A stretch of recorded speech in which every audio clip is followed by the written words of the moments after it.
שהחיינו זו ברכה שמברכים על כל מיני אירועים מיוחדים. זו דרך להגיד תודה שהגענו לרגע הזה. סעיד? נכון. בערבית יש משהו דומה, אלחמדולילlah. יעני תודה לאל. תודה לאל על הפרסק הזה. הוא מצוין. תאכל, קומי. תודה, אבל אני צריך ללכת לרגע. אבל מה עם הפרסק? קרובי? קרובי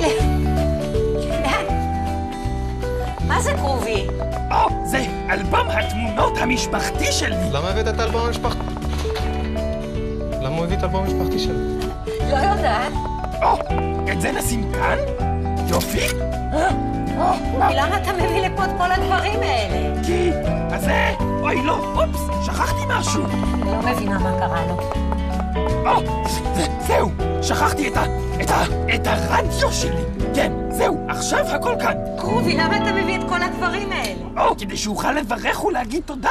הבאתי את כל הדברים שהכי חשובים לי, כן? כדי לברך עליהם, כמו על האפרסק. אבל קרובי, אלה לא דברים חדשים?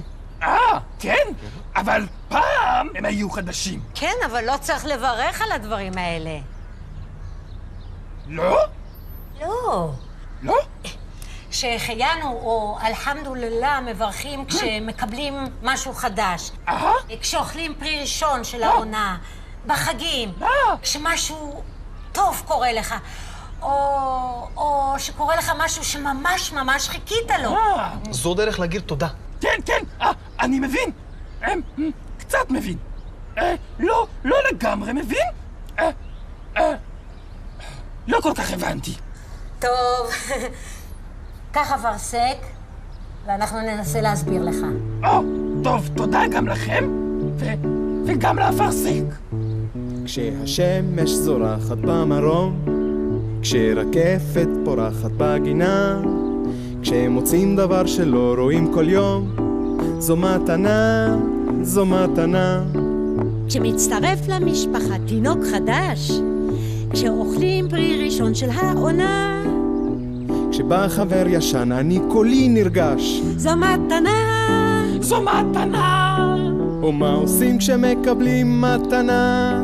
אומרים תודה, תודה גדולה. לפעמים שהחיינו, לפעמים אלחמדולillah.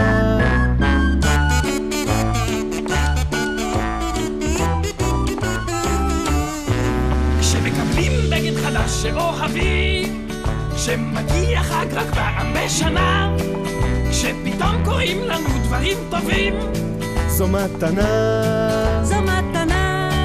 ומה עושים כשמקבלים מתנה?